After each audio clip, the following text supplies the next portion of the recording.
This program is rated PG. It contains themes and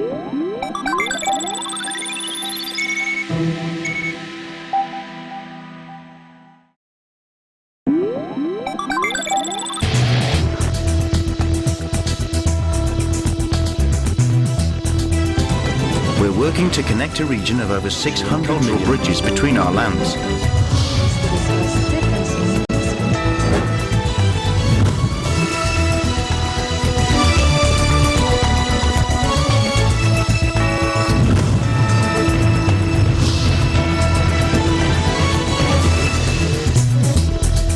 Hello and welcome to ASEAN in Focus. I'm Jude Temera, delivering to you the latest news in and around the ASEAN region on today's headlines. At least 4 people died and nearly 3 dozen were missing after a passenger ferry went up in flames off Indonesia's Java Island, authorities said Friday.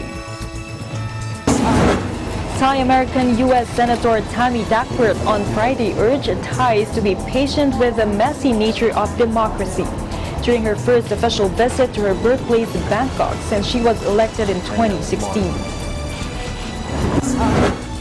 Some 200,000 Rohingya rallied in a Bangladesh camp Sunday to mark 2 years since they fled a violent crackdown by Myanmar forces, just days after a second failed attempt to repatriate the refugees.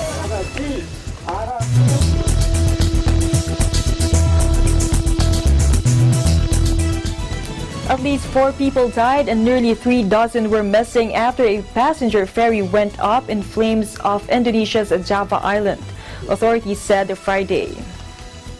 The boat was traveling from Indonesia's second biggest city, Surabaya, to Balikpapan on Borneo Island with some 277 people aboard when it caught fire Thursday evening, according to police.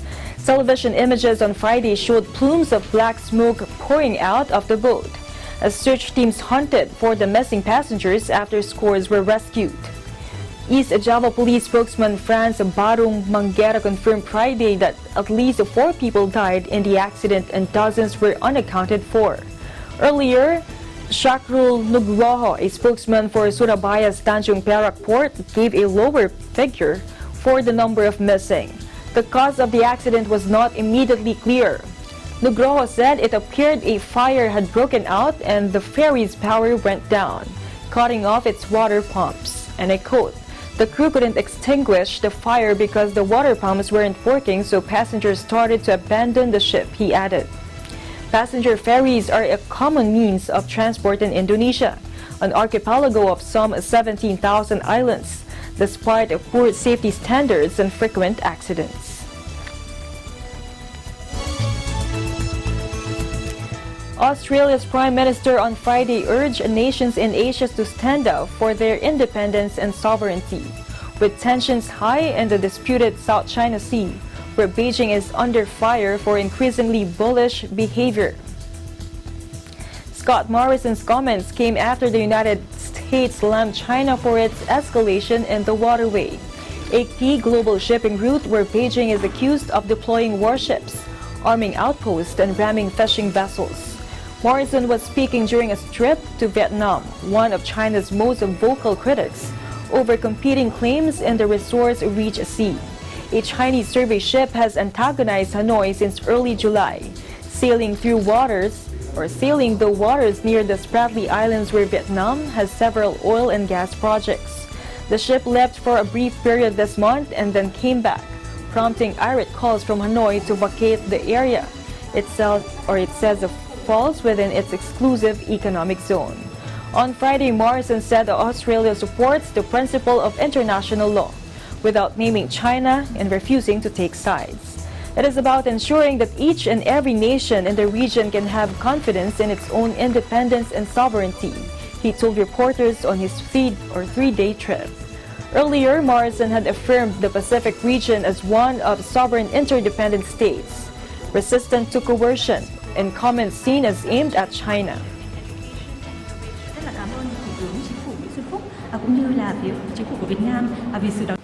Principles that relate to freedom of navigation, freedom of overflight, ensuring that nations can pursue the development opportunities that exist within their EEZs and within their sea boundaries, and they can go about that business in a way that is uninhibited and is supported and upheld by the regional architecture and the rule of law that supports that free conduct of activity. Vietnam's Prime Minister Nguyen Xuan Phuc said he was deeply concerned of recent complicated developments in the South China Sea, urging neighbors not to use force. Morrison's conservative government has gathered up to Washington amid Beijing's increasing influence in Asia, where it has been accused by the United States of bullying fellow claimants in the South China Sea. Chúng tôi quan ngại sâu sắc về những diễn biến phức tạp gần đây trên Biển Đông, nhất trí cùng hợp tác bảo đảm duy trì hòa bình, ổn định, an ninh, an toàn và tự do hàng hải, hàng không, không sử dụng hay đe dọa sử dụng vũ lực, giải quyết tranh chấp bằng biện pháp hòa bình trên cơ sở luật pháp quốc tế. Chúng tôi nhất trí sẽ gỡ bỏ các rào cản thương mại, tiếp tục có chính sách khuyến khích, hỗ trợ doanh nghiệp hai nước đầu tư ở mỗi nước, phấn đấu nâng kim ngạch hàng hóa lên hiện nay đã gần 8 tỷ đô la của năm 2018 lên mức 10 tỷ đô la vào năm 2020.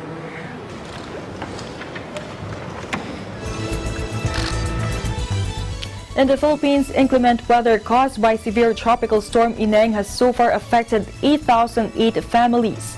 The National Disaster Risk Reduction and Management Council, or NDRRMC, said Monday. In its 6 a.m. update, the NDRRMC said these families are residing in 156 barangays in Regions 1, Ilocos, 2 Cagayan Valley, and 3 Central Luzon, which translates to 33,333 persons. Of the total affected families, 193 families, or around 601 persons, are being served inside, while 16 families are outside the evacuation centers. The bad weather also claimed the life of 1 person and injured 2 others in Pasukin, Ilocos Norte. A total of 43 houses were damaged, 17 totally destroyed, and 26 partially damaged in 3 municipalities in Ilocos Norte. With Ilocos Norte having been placed under state of calamity due to tropical storm Ineng, the Department of Agriculture, or DA, will be providing emergency loan assistance to affected farmers of the province.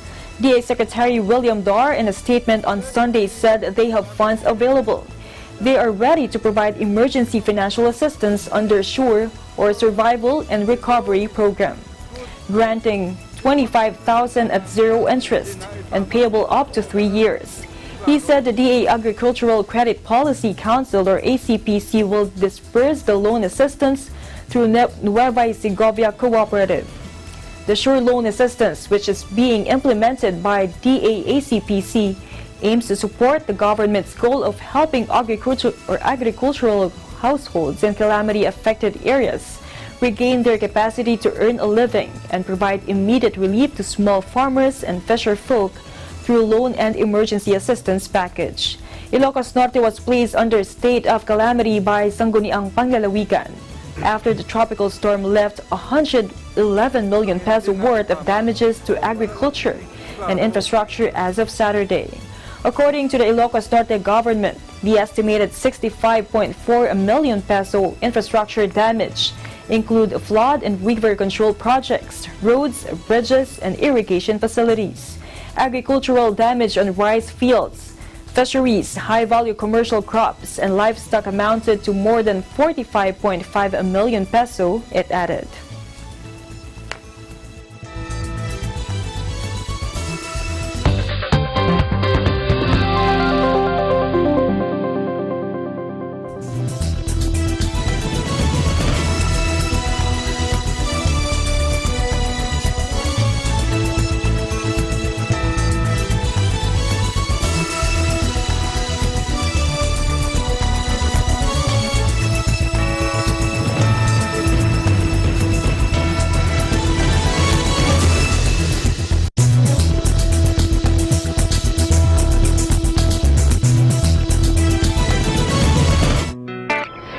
Is our most important asset.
I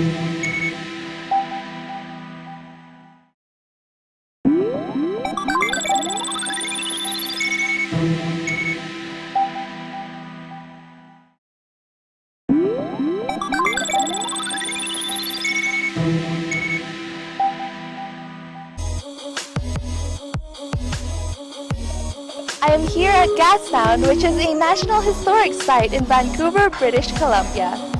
Located in Vancouver's oldest neighborhood is the steam-powered clock, which is Gastown's most famous landmark.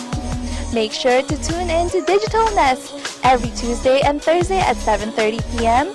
I am Lou Aquino, EBC correspondent, and I am 1 with 25.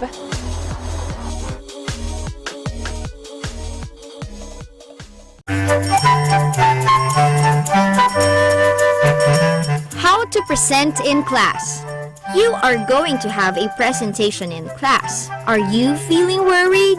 Anxious that you might not do well? Worry no more.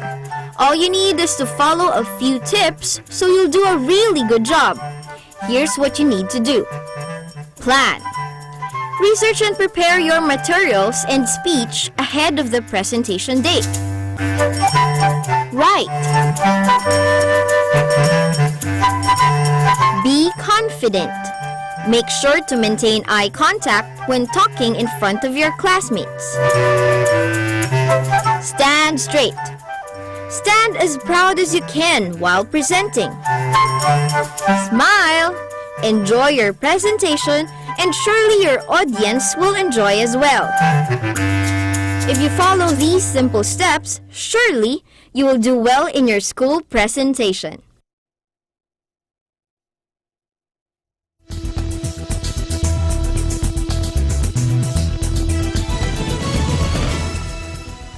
Welcome back. Thai-American U.S. Senator Tammy Duckworth on Friday urged Thais to be patient with the messy nature of democracy during her first official visit to her birthplace, Bangkok, since she was elected in 2016.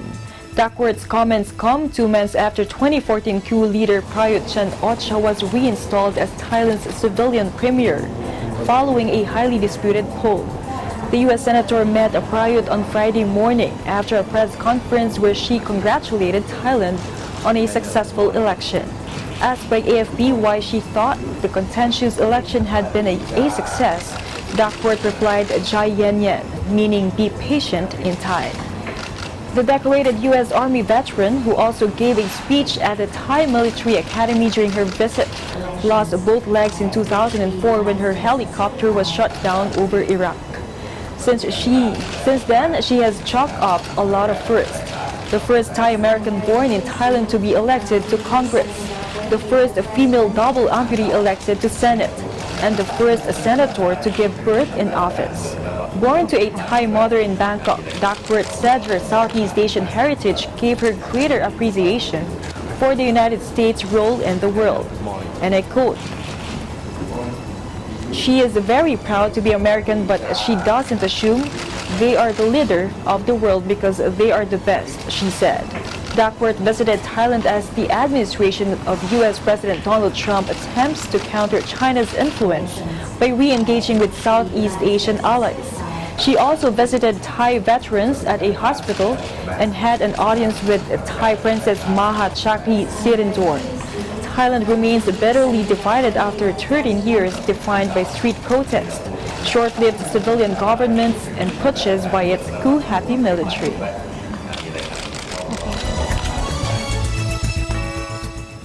Meanwhile, the Philippines' banana exports in January to June rose by more than half due to China's huge appetite for the tropical fruit.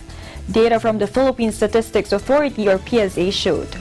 Preliminary export figures released by the PSA show that shipments in the first half reached a record high of 2.165 million metric tons, 56,000 metric tons over than the 1.409 million metric tons recorded last year.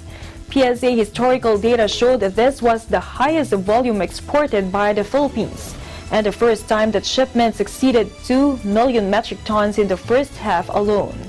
At this rate, the Philippines is poised to surpass last year's record high banana shipments of 3.126 million metric tons.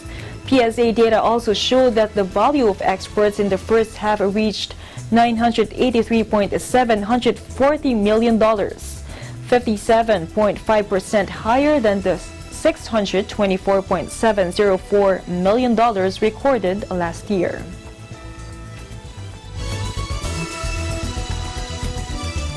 The Department of Environment and Natural Resources, or DENR, will ask Congress to allocate funds for the establishment of bamboo plantations under the Expanded National Greening Program, or ENGP.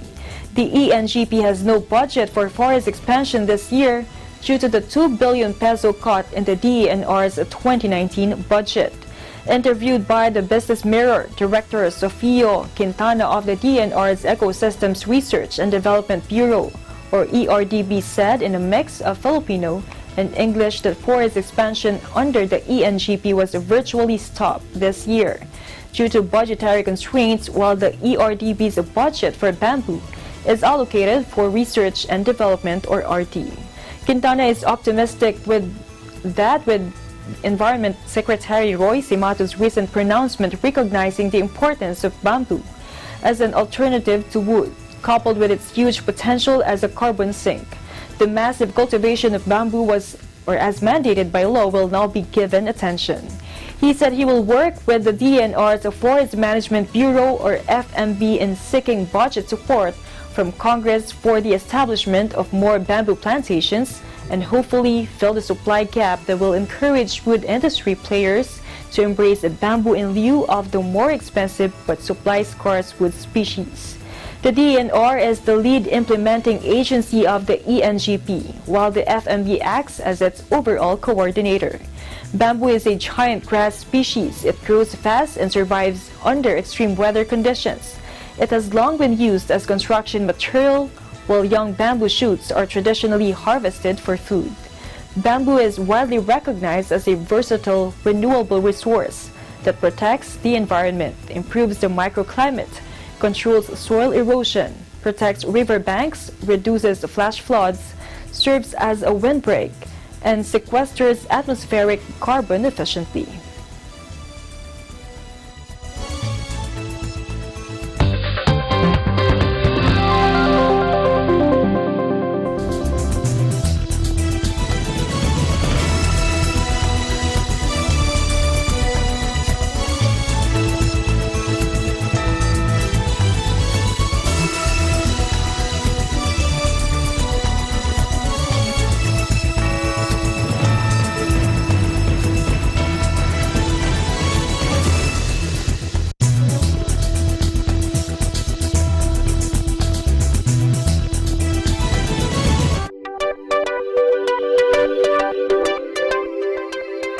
Net25 is now available on OSN, the largest entertainment network in the Middle East and North Africa. Watch your favorite Net25 shows on OSN channel 725, same day as the Philippines.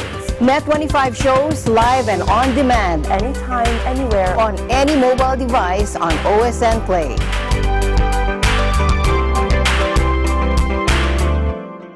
With gorgeous white sandy beaches that stay cool to touch even on the hottest summer days, blue-green ocean waves, and a warm ocean breeze, there's no wonder why Dr. Beach has named Siesta Key, Florida, the #1 beach in the United States. Don't forget to watch episodes of Digital Nest every Tuesday and Thursday at 7:30 p.m. I'm Melissa Protest, coming to you from Siesta Key, Florida, and I am one with 25.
Welcome back.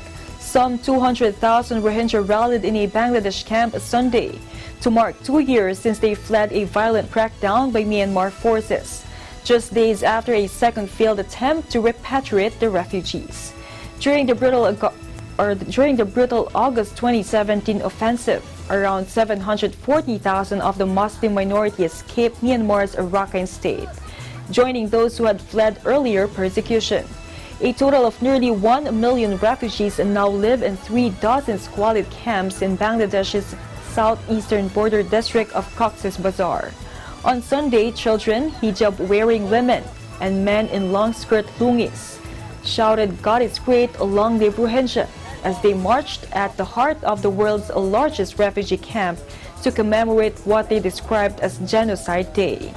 Under the scorching sun, 1,000 joined in a popular song with the lyrics, "The world does not listen to the woes of Rohingya." Myanmar has said it was conducting counter-insurgency operations in August 2017 against Rohingya extremists who attacked police posts.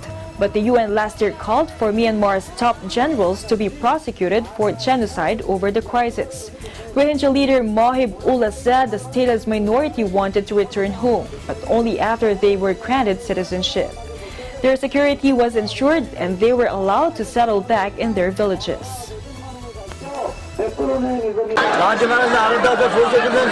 with the Rohingya and our own force component land and our security in the ground. It is our last demand.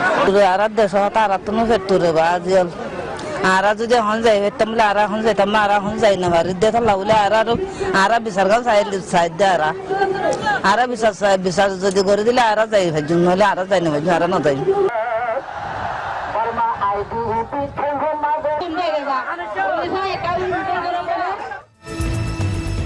And that is the latest news in the Southeast Asian nations.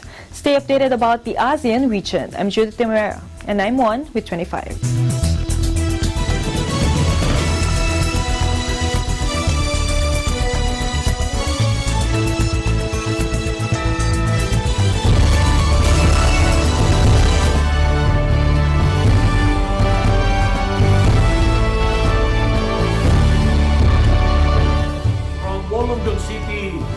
GWS, Ecclesiastical District of Australia East, we would like to greet our beloved Executive Minister, Brother Eduardo V. Manalo. Happy 10 years of dynamic leadership in the Church of Christ. We love you all.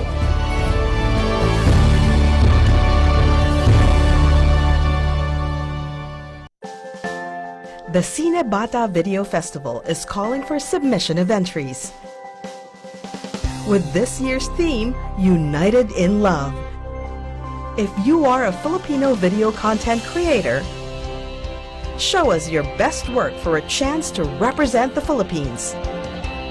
Deadline of submission is on August 30, 2019. For inquiries, visit or contact the following. Seaside Kitchen, grilled mackerel sushi. I've heard Hachinohe's mackerel is fatty and excellent, so I've come to this morning market. There are more than 300 stalls. I see all sorts of things. Mackerel, where are you? There you are. Please, let me have some. I'll make delicious grilled mackerel sushi. Paper helps to absorb moisture and let the seasoning permeate the fish. Add salt and pepper and let stand overnight. Grill over low heat. Smells great. Using this box, let's make pressed sushi. The grilled mackerel sushi is done. The harmony of the savory, fatty mackerel and vinegared rice is exquisite.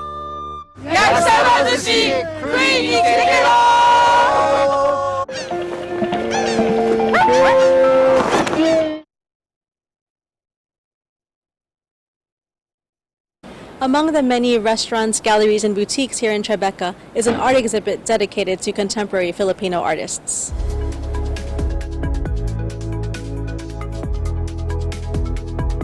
Pinto Manila 2 is the third pop-up exhibition of Pinto International and features the work of more than 30 Philippine artists. It launched last year in New York, followed by an exhibition in Tokyo.